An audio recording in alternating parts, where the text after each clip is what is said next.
should begin picking up here. What do I do with this one?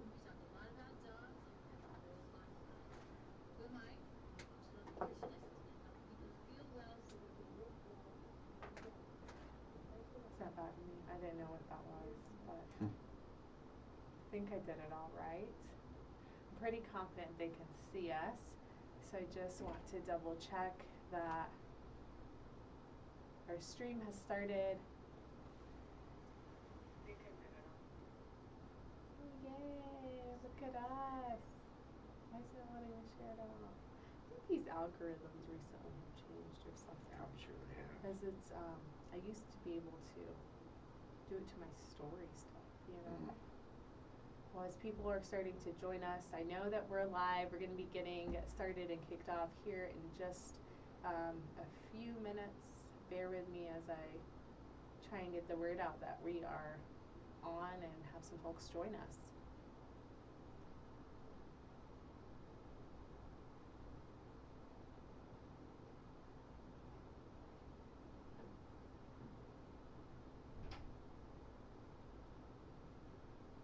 So many profiles, can you tell? So funny. What did I just do with that one?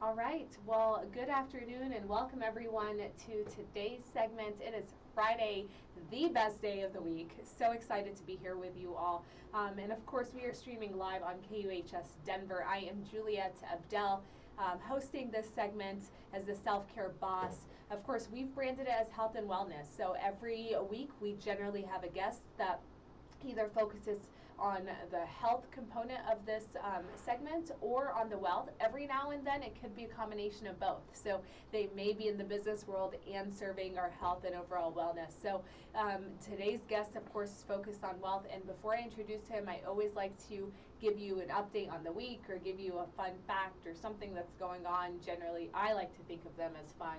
Maybe most people don't, but I'm sure they're fun. Right? Like misery loves company, so generally I'm like, this is what's happened to me. Has this happened to you before? Not today. Today I'm going to say that Parker showed up in green like I did, so happy St. Patty's Day. Hopefully all of you that are tuned in are also sporting your green, and if you see someone who's not and you know them very personally, then get your pictures out for that. So if you do go out and celebrate today, just make sure that you are conscious of your surroundings and that you Uber and Lyft as you need to wherever you need to go if you do partake in some of those festivities that may require a lot of libations to be indulged.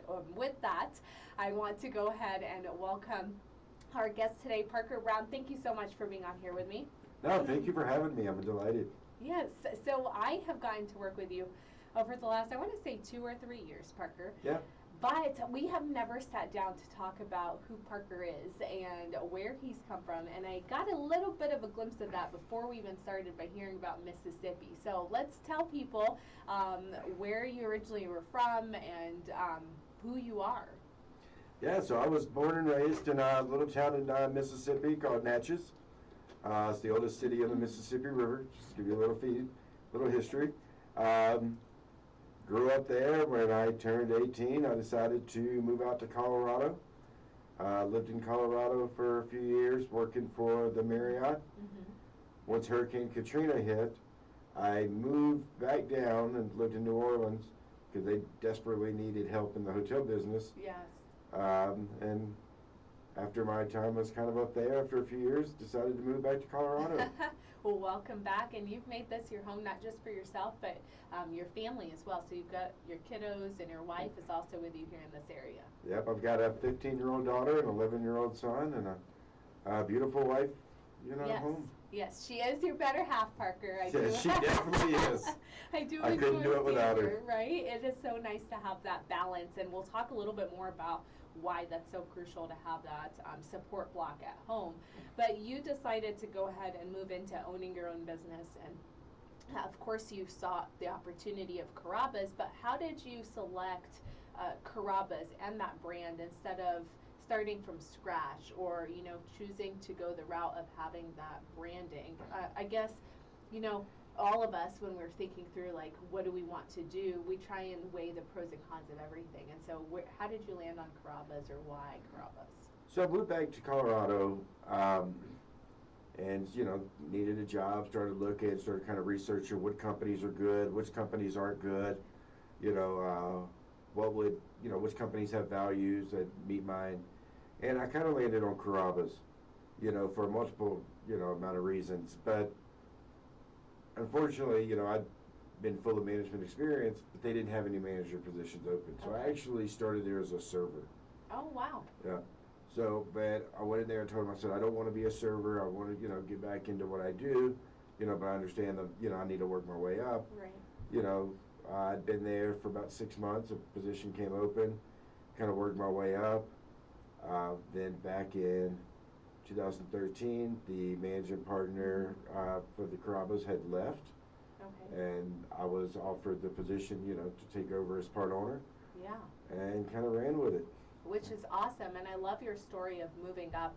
I actually was looking at different quotes for today because I like to post different things, and it's like, oh, are you born with luck or do you create it? And I narrowed it down, and I felt like no one's born lucky, right? Like we might be born with things or with opportunities that may be other people do not have. But the luck component, I see as it equates to the work that you put in, right? Like, oh, absolutely. That breeds back. And so you shared, you started out as a server and moved up into this role that you've held, and now into part owning the whole business and everything. It's all about just surrounding yourself with good people and working hard and just being determined. Yes. And what has been, why I love having you on here today is that our last few folks that are business owners have been they're not supported by other brands, right? They're not the franchise concept, or they're not a corporate concept. They are independent entirely. And so I love the viewpoint that you bring, because Carrabba's is not that, right? So let's explain that to folks a little bit more and unpack it. Because I always like to tell people, even though it is a national brand, it's still local. It's still here in the community. It still employs our people. How would you explain it to the average person that's not in business all the time to understand? Yeah, absolutely. So Carrabba's, yes, it's definitely a large corporation. We've partnered with several other restaurant brands out there, and we have over 1,000 restaurants between all the brands.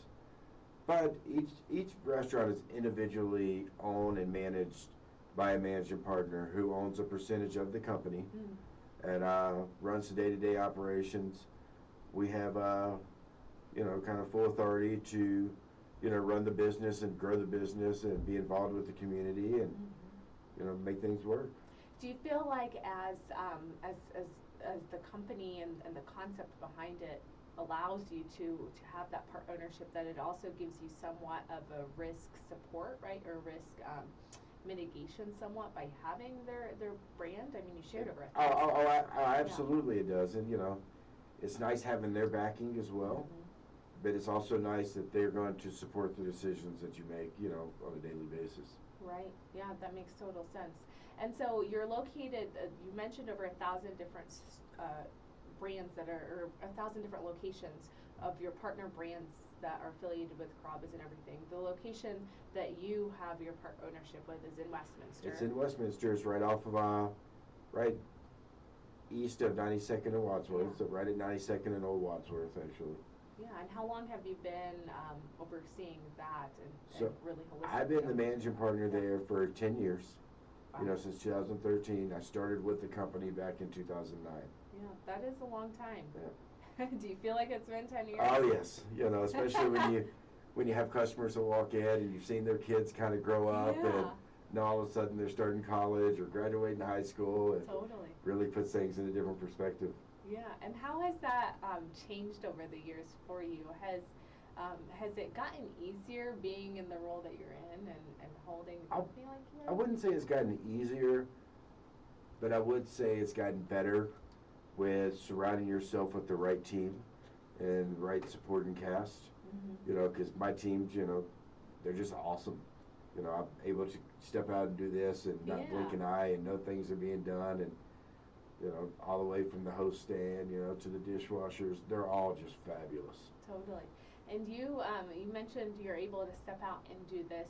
You don't just do this, you also do and more. And so one of the things that I'm seeing as a recurring theme with, and hopefully our listeners and viewers are as well, is that some of our guests, they are not just doing the business concept that they have, right? Like they're involved in the community in some capacity, or they're partnering and seeking those collaborative efforts and ways that they can not only personally grow but professionally grow as well.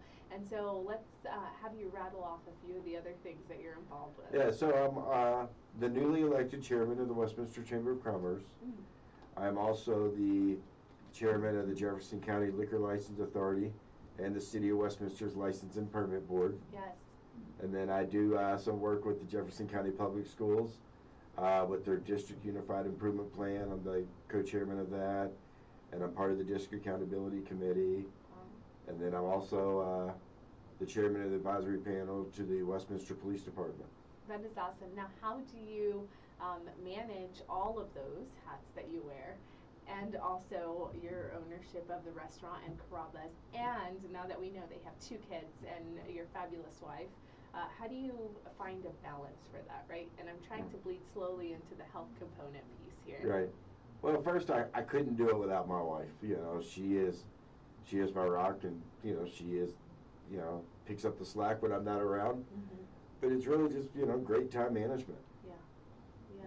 And I think, you know, sometimes, especially as someone who wants to get started in a business, we wait for the perfect time, right? The perfect time to get it going or to take up an opportunity. What do you say to those folks that are hesitant on starting up or purchasing a existing business or an existing license, and they're, you know, they feel like they can't take on any more than a couple of things, and so they would rather defer it, but they're finding themselves in that? You really got to find what you're passionate in doing. You know, if you're passionate in doing it, don't let anybody hold you back. You know, just run for it, you know, and, you know, dream big. Yeah, and you've dreamt big to the extent that, you know, in a lot of our graphics and everything that we've posted out was how Carrabba's and you have been an award-winning business, especially over the last few years. Do you want to speak a little bit to some of those accolades that you've received, or, you know, how what areas that have been recognized by community members? Yeah, absolutely. So I have been won Business of the Year. I've won Westminster Chamber of Commerce's Citizen of the Year. Yes, yeah. And really, it's just a huge part to, you know, back to my team and back to the community who have never given up, who've supported us through the good times and the bad times. And the bad times I'm referring to, you know, the 2020, 2021 years. We're not allowed to say the word, but you know, it's just a community driven. Westminster's a great city, and everybody kind of stands with each other. And where did you, and I feel like I'm peppering you with a bunch of questions, so if you ever feel like... Oh, it's okay. Your time's next. Right, my time is next. If you ever feel like you want to expand or go into a different direction from what I'm asking, you could totally do that. I want people to see all the facets of how you've been successful, and a lot of this has been looped in through all those components that you shared, the support block that you have at home, the community service and community involvement piece and engagement, the hard work and hours that you've put in, and even the research that you did around, you know, who do I want to try and work for before you came back to Colorado. And so you also just shared that, you know, we've obviously had a couple years of challenging times. It's somewhat better in that arena, but it's also a different environment now as a result of it, right? And so there's constant stressors and pressures that you're facing, and some of it is out of your control. For the most part, you already have great workforce, so it's not your team, right? Like, it's all out of your control. And how do you handle that and adapt to that? The biggest struggle, you know, is really that we're facing right now is what is going to be the next shortage? What's going to be the next supply chain issue? Wow. And you just have to really step back and remember it's out of our control. There's nothing we can do about it except keep working, keep a smile on our face, and move on. You know, you can't let things really bother you or get to you. You know, you just got to stay level-headed, and you know, things are going to get better. You know. Yeah. I was visiting with someone the other day, and they were talking about this construction project that was going on over the last couple of years, and it's finally complete. And I'm like, oh, great! So it's done, it's ready. And they're like, well, we're waiting on literally a light switch. They're waiting on a light switch that is coming from, you know, a country overseas, and it's on back order. They're like, we don't know when it's going to come here, but that is literally the holdup on this huge project. Right. Right? And so you try and pivot and you adapt to it. And are you also reaching out in the community and developing different ways that you can survive and not only survive but thrive as a business owner?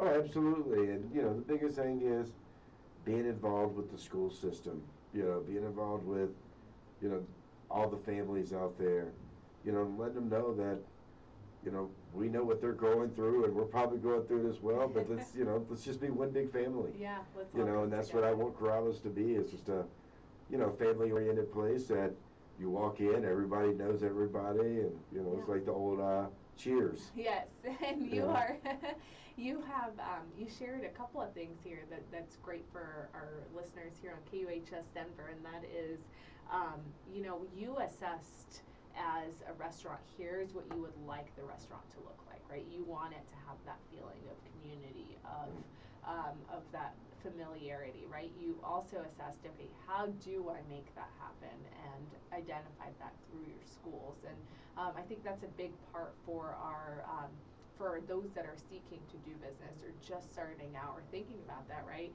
is to not only identify what do I want to create, what feeling do I want to create, but who are the people that can get that feeling and breathe that life into it. You know, I had about a couple of weeks ago, I think I had Keelan on here with us talking about her boutique and this fashion forward concept, and how she was a younger professional that was in the business arena, but she was priced out of the market, right? And so she knew that she wanted to create that feeling of, I can still be a professional, I can still be in that same room with other people without the struggle of trying to make that happen, or anything from stopping me from doing that. So that was the concept, and she surrounded herself with the people that had that similar mindset, right? For her, it was the ages and the demographics and the people in their life. But I think that's a big part, and when you agree in business, is to not only try and capture that essence is really what you're going after, but to find the people that can get you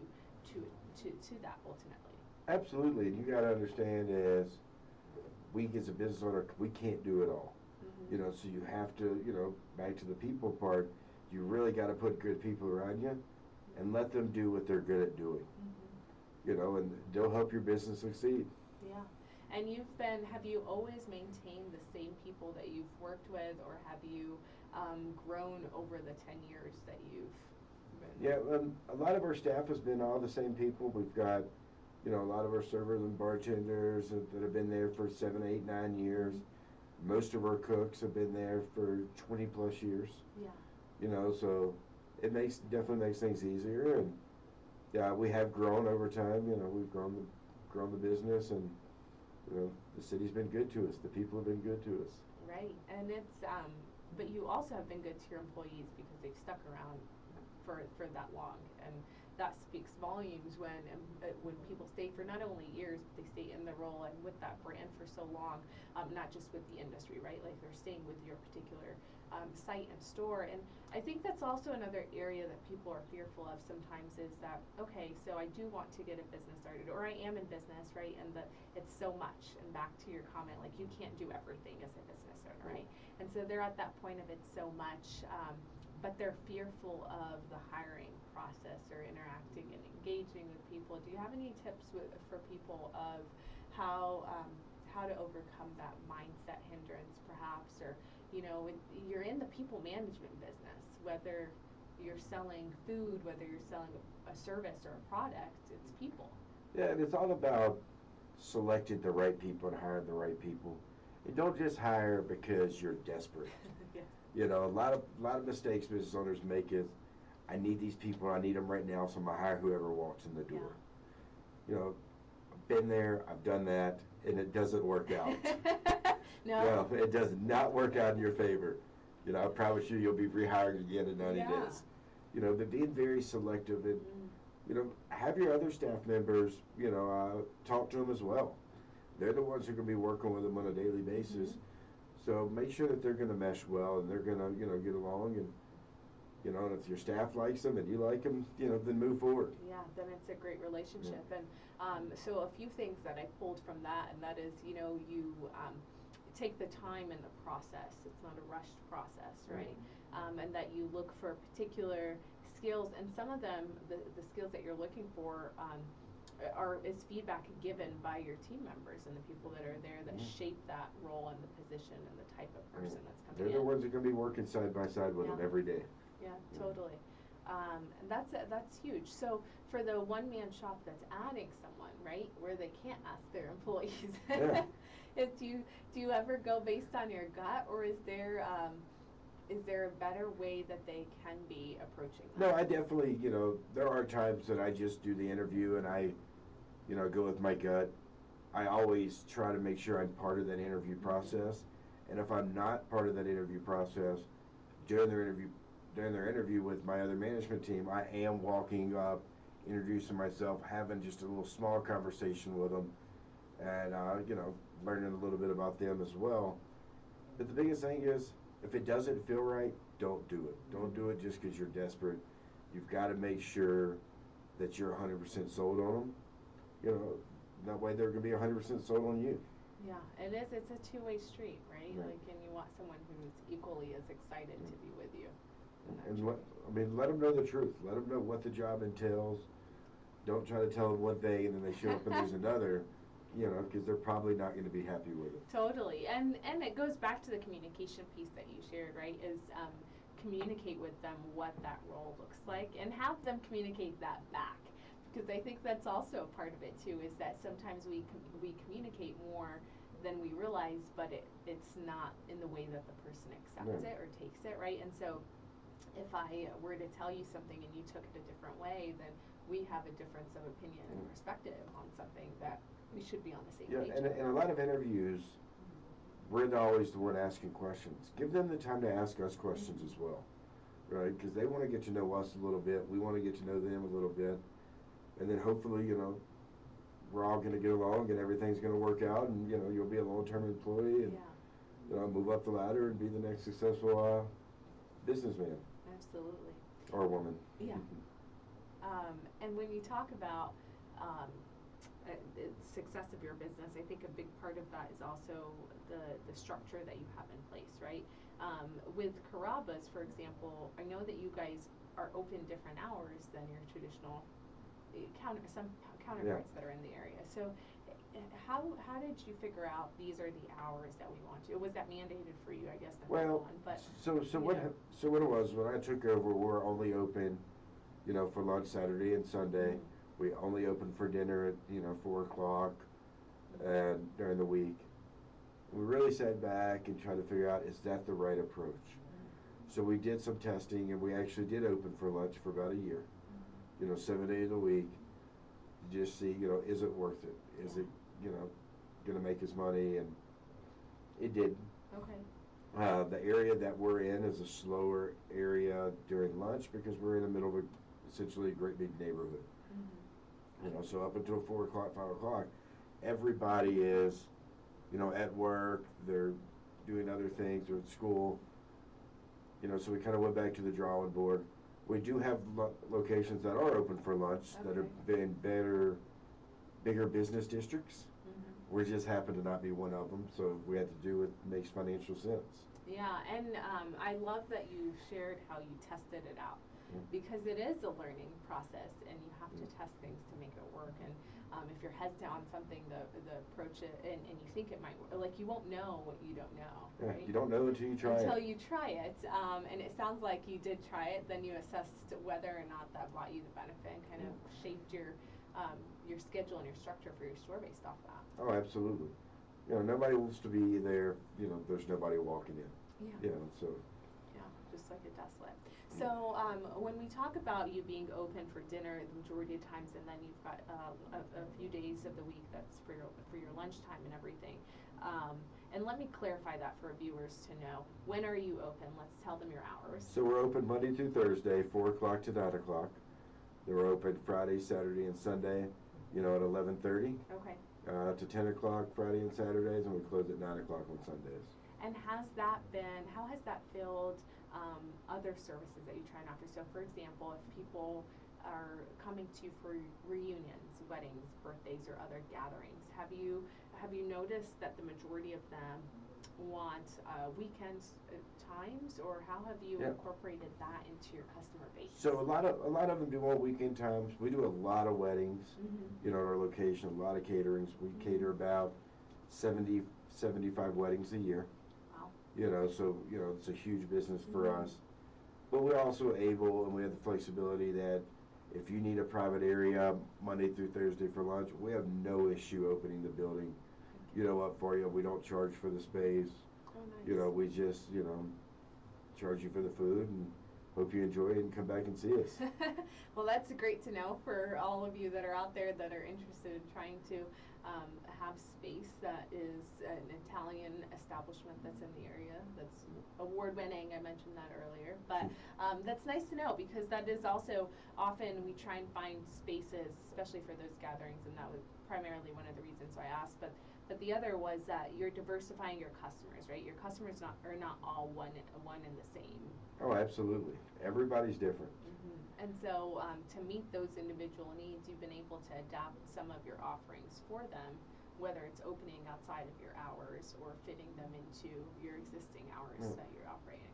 Yeah, and then if you come in, and it's a large group, 20 to 30 people, and you're within a budget, we'll make set menus for you, with select items to help you stay within the price range that you're looking for. Absolutely. Because everybody's budget's different.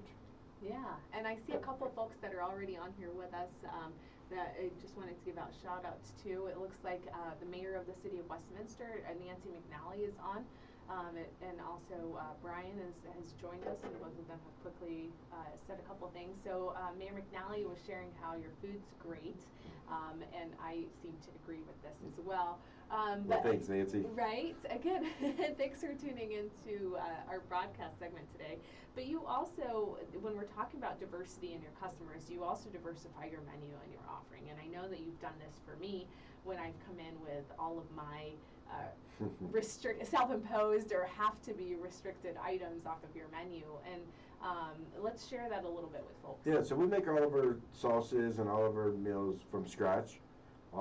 Everything's made in-house, so it's very easy for us to take things in or out of a item, really work towards meeting your dietary restrictions or your allergies, and giving everybody a place that they can enjoy and feel safe eating that. Yeah, and you do it in a way that's not, it doesn't make the person feel any less than the others. I know whenever I've gone in, and for those of you that don't know, I follow a complete carnivore diet. So when I go places, I not only select items that match that, but I will ask the ingredients that go in those things. Yep. and if it doesn't check off of my list, then it's hard for me to find something. And Parker has been great about not only separating those things outside of the food, but in making sure that I don't touch any of those items. And that's a big component of that. Yeah, we use separate utensils, we use separate pans, separate parts of the grill, new bowls, whatever it takes, to make sure that everybody is, safe and everybody's healthy. And we talked earlier, Parker, for those people that are starting to tune in with us now, we talked earlier about your essence for your restaurant. And I branded it as that, so you could totally take it and start using that, right? But your essence of community and your engagement outside of Carrabba's with city police advisory groups all the way to your counties, educational system, and then to even your community-specific chamber that you are affiliated with, and other boards and commissions that you're a part of. And some of those folks that are tuned in with us are resharing that they've had the privilege of getting to know you, Park, over the years, and that you've been engaged really in the community outside of your business.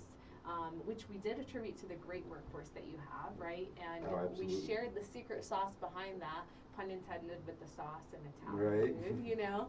But we shared the secret sauce being that you are involved in the selection process, who you bring on, and you engage with the existing employees to make sure that it's the right fit for you. They go on to talk about how your impact in the community has made your business a fixture in the community. So you really are finding the ways that you can create the essence, and that was through your community service and involvement. And that you are a great example for those aspiring business leaders. And Mayor McNally shared that you are a great community giver. So I just wanted to share those couple of comments that have popped up our way. And Well, just, thanks. yeah, right. Like it's great to be recognized for that, but it's also great that they are recognizing you for what you're trying to create, right? Oh, absolutely. Like outside of, You know, my biggest advice to people, you know, out there is, and I'll give an example, is I went to a restaurant, you know, a week ago. I was, you know, out of town, so it wasn't in the state of Colorado, and I was talking to somebody at the front and found out he was the manager, but as I talked to him, he goes, "No, that's above my pay grade. I'm the manager here." You know, don't ever get that mindset, because nothing's above your pay grade, you know. Especially as a business owner, we have to jump in and do anything and everything we have to do to make the business succeed. And the staff appreciates that. They see that you don't mind jumping up at the host stand or running back and washing dishes, or, you know, and he didn't know what I did. He had no idea what I did for a living, you know. And I sat down it's like and a ate. secret shopper, only restaurant And style. my wife's like, "Did he really just say that?" You know, but don't ever get the mindset that you're better than your people, because you're not better than your people. Your people are better than you, I promise you. Absolutely, and the concept of being above something of what you're doing, or not necessarily being able to do that because you're not in that role. You didn't have that mindset. When we talked earlier of are you born into luck, or do you create it? We talked about how you started out and the role that you were in, and moving up into the managerial role and then the part ownership. And I would say that based on your track record of growth, right, you've practically done all those hats that are within your company. Absolutely. And did it, I'm sure, with a smile, as you always have. Oh, absolutely. You know, if you don't love what you do, you know, don't do it. Yeah, that is a great. So for advice for people that are going into maybe the food service or restaurant industry, we talked about shortage. We talked about this a little bit earlier, and how you're constantly trying to adapt. I gave the example of the light switch that was there. I know you've had your fair share of things that you're trying to overcome, or you know, you see as a trend that's happening. And should people be worried about moving into this line of work, or the industry as a whole, or would you say, you know, still follow your dream regardless of what those might be? I mean, yeah, you always got to follow what your passion is. If your passion is the restaurant business, understand what the business is and what it entails, and know that there's going to be long hours, there's going to be long days, there's going to be days that you're there till 12 o'clock at night, or back there at 8 o'clock the next morning. Right. You know, but it's just like with any business, you know, even outside the restaurant business, is, you know, you have to really love what you do and enjoy the people you're around, or you're not going to, you know, you're just not going to have fun doing it. Yeah, and that makes sense. The love has to be more than all of those challenges and the obstacles that are coming, right? Money's great, but everything's not about money. It's about the people you surround yourself with. Yeah, absolutely. But you're in it also, you know, for wealth generation and creating this environment that you are self-sustaining for your family and your loved ones. So it is a balance, right? It is. It's a very fun balance. Absolutely. Well, I've been peppering you with questions for a little over a half hour right now, Parker, and you are just like, if I can find someone who answers my rapid fire like you, solid. I think we need to like set up our own segment on how to answer rapid fire questions your way. But what are are there any tips or other items that I haven't asked you that you were wanting folks to know about, whether it's about you personally or about Carrabba's, or just kind of about this concept of owning your own wealth and pursuing your own passions? To me, you just really have to be community oriented. You have to let people know that you're there for them, you know, no matter what the situation is. You know, if somebody comes asking, you don't, you know, be selective in, you know, who you give to, but make sure, you know, you're talking to people and you're not just hiding behind an office door. You know, and you don't have the time of the day. You always have to have the time of the day, you know, no matter the situation, you know, because you never know who the person you're talking to, who they are, or what business they can generate for you. Sure, and the interesting part about this that we didn't really touch on, but I'll go ahead and pull this forward right now, is that even though you're with a brand that's known, Carrabba's is known. It's not, Yeah. you know, it's been around for, as you were sharing, for several years now. You've been in the capacity with them for over a decade plus, but it's a well-known brand, and so sometimes I feel like when people, especially if you're thinking of pursuing a franchise or taking over something that exists, you still have to work it as though it is completely new. Oh, absolutely. You know, and I've learned a lot, you know, over my times. It's, you know, Carrabba's was founded back in 1986 by Johnny Carrabba and David Mandola, and they're still part, you know, of their original restaurants in Houston. And I actually, you know, still talk to them to this day, you know, and go back and forth, and, you know, we share stories, and, you know, but they're, you know, and that's what I want to be in 25 years, 30 years, is still the guy that people want to call and ask questions to, and how can I help you succeed and become a better person, not only in your professional life, but in your personal life as well. So we've talked about when you assessed what type of business you wanted to move into, and then selecting Carrabba's and working to get to the point that you were able to have that ownership stake in there. We've also talked about how you have adapted to challenging environments, things that are beyond your control, to even internal factors like workforce and hiring, and how to engage your existing workforce. We discussed goal setting for your business and the essence that you're trying to create, or the target market, and identifying the key players for that, like the schools, and where to get involved and put your time in there. And we also talked about time management being a big part of that, and playing a direct role in where you put your time and how it feeds back into your internal business. We then moved into, of course, even if you are going to pursue taking over an existing brand, how it's important to have a face that's there and that breathes life into it and feeds the overall goal and you being involved. And that takes me to the next item, and you briefly shared it, so I want folks to kind of know a little bit more about that, and that is that you mentioned you still talk to the founders of the brand, right?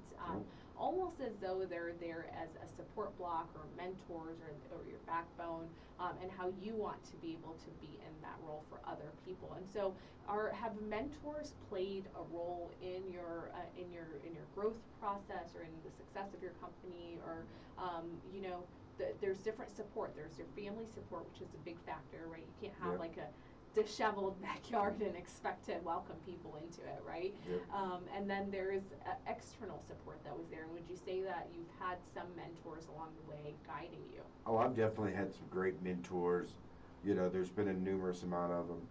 And you always have to remember, when you're trying to find a good mentor, is don't be afraid to talk to them, and don't be afraid to ask them those hard questions, because nobody's going to look less of you. You know, because you're asking these questions. Because 99% of the time, your mentors have asked those same questions to their mentors. Right, they weren't just born mentors. Yeah, they weren't born with the knowledge. They gained the knowledge along their way. And that's what we're trying to do too when we ask those hard questions, is we want to know the answer, and what led them to the successful path that they're on. Yeah, that's a great point. So we've also touched, I love that. That was it. Don't hesitate to ask a question, because no one's born with the knowledge that they have, right? They've gained it somehow, whether they read it somewhere, or were told it, or, you know, had to go through it to get to that place. They had to start from somewhere, and so it's totally fine to have those mentors, the support block that you need.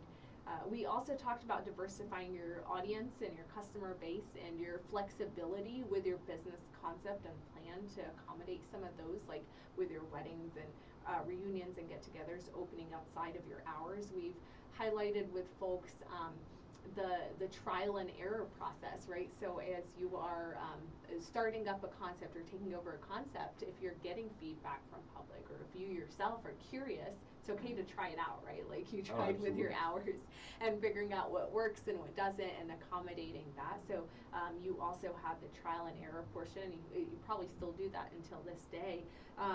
So now I just want to move into some just fun questions, and then I'll ask about how people can find you socially, if that's okay. So we shared with them your hours, of course, dinners, and then there's lunchtime Fridays through the weekend for those of you that are just now tuning in with us. But are you doing anything, or do you do anything for holidays like St. Patty's Day or any of those, or is it generally people will go out and they'll go out anyways, right? Yeah, so we do a lot of different things. Unfortunately, St. Patrick's Day is not one of them. Irish and Italian? Actually, as I was leaving the restaurant to come here, I had a phone call asking me, were we serving corned beef and cabbage today? Tell them Coca-Cola is. Yeah, I kind of chuckled and, made a joke out of it. But Valentine's Day, Mother's Day, New Year's Eve, Christmas Eve, we always have some type of special going on or some type of special menu, whether it's a 4-course meal or a 3-course meal, so we're always trying to think outside the box and what can we do. I've never done anything for St. Patrick's Day just because, we're an Italian restaurant and people are going, and going to other restaurants on that day, and that's perfectly fine with us. And I love, I asked that specifically, right? And I did that because it's one of those where you can see the brand and where you can see where it doesn't align with something, right? So you're not jumping into something that is not yours, right? Or that doesn't match up with what your offerings are or what your entire... We don't want to do anything that's not going to fit in with, the brand that we've created. And that's crucial. So as we talked about, like trying out things and you're getting feedback, so you want to test it and go from there. There's also a time where you can say no on things, even if people are suggesting it or you see everyone jumping. You don't have to jump just because everyone else is, right? If it doesn't, again, does it fulfill your overall purpose as a company or organization or projects that you have going on? And if the answer is yes, then you can really pursue it. And if it's no, I don't see it, if I stretch it, I might, then you just don't want to do that to me. And just always be honest, always be upfront and just, tell the customer, yes, I can, that's a good possibility, or unfortunately, that's never going to happen. Right. But don't try to beat around the bush just to get out of a conversation. People want honesty. They want to know what the truth is, and or just tell them flat out, it's, I don't know. I'm not sure. I've used that plenty of times. I have no idea. I've never thought about it. Right. And take the advice from the customers because they're the ones paying your bills. Yeah, and you're absolutely right, because if you look back on generally when we've been disappointed, and we've all been customers to some degree, right? Like when we've been disappointed, it's generally because of something that was either not transparent or a promise that was unfulfilled or an expectation. And so speaking the truth, regardless of whether or not you feel like, oh my gosh, it might make me look bad, or it is being honest and forward, and that's more appreciated than not giving the and honest. Most of the time, if a customer's upset, they don't want anything. They just want to be heard. They just want to know that you're listening to them and you're acknowledging, what's going on during that situation. And they know whether you're lying to them or whether you're, telling them the truth and being honest with them. Of course. So we've got a question, because I got to the fun part. So this was like the fun part where I can take any questions that come up or anything random that I wanted to share with you, Parker. But the question was what your favorite dish is at Carrabba's. What is my favorite dish? Well, it depends. It really it's a two-part question. It really depends on whether I'm in the mood for pasta or if I'm in the mood for, some type of meat. Okay. My favorite pasta dish is going to be a fettuccine Carrabba. So it's going to be fettuccine Alfredo with mushrooms, peas, and grilled chicken. Okay, I haven't eaten yet, by the way. Thank you for that. We're going to get you some chicken with no salt and, all that stuff in there for you. Plain as can be. That sounds amazing. If we're going meats, the steaks are really good. The steaks are better than any steakhouse, out there. But I would probably go with the chicken marsala. Okay. So chicken marsala if you're looking at the meats option, and then if you're okay with carbs, right? Then it's the Carrabba's fettuccine. Because as you're well aware with health issues, if my wife's listening, I try to reduce the amount of red meat that I eat. Yeah. She will disagree with me, after eating a ribeye last night for dinner. But, you know, the chicken is a little bit more on the healthier side. Well, and that's a perfect segue into March is National Nutrition Month, right? And so for those of you that don't know, and if you have a health issue or someone that you love or care about or you're undergoing something, know that most places are accommodating to this now. I mean, we're at a point where there are so many, whether it's gluten-free, soy, vegan, dairy-free, whatever those items are, that you can usually accommodate for it, but that you can also replace. And this is something that a lot of people don't realize, right? They're like, I wish I did this more. I don't think you can replace. Like, there's a replacement for just about every single seasoning, everything. Totally. Can't have salt. There's a replacement for it. And you train your body on those things, and it's not about, oh, it doesn't taste good. You didn't think everything tasted good. You didn't just come out and, I mean, think of yourself as a kid, right? Like you weren't having anything that your parents were probably giving you, right? Like it was ingrained in you, and over time you have something so often that it becomes so normal to you, and that's, I feel, has been a big part for me, is you train yourself to like that. You have to slowly introduce new foods to your body. You know, don't do it all at once. Your body's not going to be very happy with you. Your body, your mood, the people around you, everyone. Nobody's going to want to be around you. That is too funny. So, where are you located in Westminster? Yeah, so, you know, like I said earlier, we're right at 92nd and Old Wadsworth, right inside of that shopping center. There's a Discount Tire, there's a Brakes Plus, Advanced Auto Parts. We're right there. You know, we've been there since December of 1995. Wow. You know, so one of the longer businesses here in Westminster. Totally, yes. That's something to be super proud of, in addition to, of course, all the accolades that Parker has received, which we talked about a little bit earlier. Can people find you all on social media? And if they can, what are a couple of those platforms and maybe the handles? So we do have a Facebook page. It's Carrabba's Westminster. We also have a Instagram, which unfortunately I'm in charge of, and I don't do the best at social media, but I try. Yeah. But it's at Westminster Carrabba's, and then you can always find us at carrabbas.com. If you have any questions, you can always, you know, give us a call at 303-940-5620. You know, shoot us a message, you know, off of the carrabbas.com, contact us link, you know, or message us on any of the social media. Thank you so much for all of that, Parker, and I hope you all can go out there and support Parker. If you'd like to, you can always reach out to him. I know he's always willing to answer questions for people, whether it's your journey into being a business owner, or potential pursuits into that path, or maybe you're an existing business that's needing a friend or a support block to be able to help you really generate your business into a future opportunity that continues to grow. And there's plenty of options out there. If you say, hey, Parker, I don't really want the restaurant business, but I really want to be an insurance agent, right? I can get you in the right direction, or Juliet can get you in the right direction of, you know, introducing you to somebody in that business, you know, that can help you along the way. Or, hey, I want to be a police officer or a firefighter. Yeah. We can get you in the right direction and get your foot in the door. You know, then the rest is up to you from there. Absolutely. Well, thank you so much, Parker, for sharing a little bit about yourself personally and going in such extensive detail for me. I know I tend to kind of get all over the place when I ask questions, but I promise it comes together in the very end. I'm used to you by now. Right? It comes together at the very end. And I just want to, once again, thank you for taking the time to leave your restaurants to be here with us and be able to share more about yourself and your experience. And for those of you that are watching, whether it is right now, if it's later and it's in the afternoon or evening, I want to thank you for tuning in. Make sure you also share this so others in your network that may be interested in starting up a business or benefit from some of these tips and advice from Parker can glean some of that information. And like I said, thanks for engaging. Thank you to the mayor of the city of Westminster for coming on, and a couple of other folks that have tuned in with us to ask us questions or make some great comments about Parker. You can find Parker on 92nd and kind of off of 92nd and Old Wadsworth, and all of the information that he shared. So feel free to find, follow him, and engage with him on all things social media. I will be back on here at some point in time on a Friday. Seems like it's every Friday, right, at 1 p.m.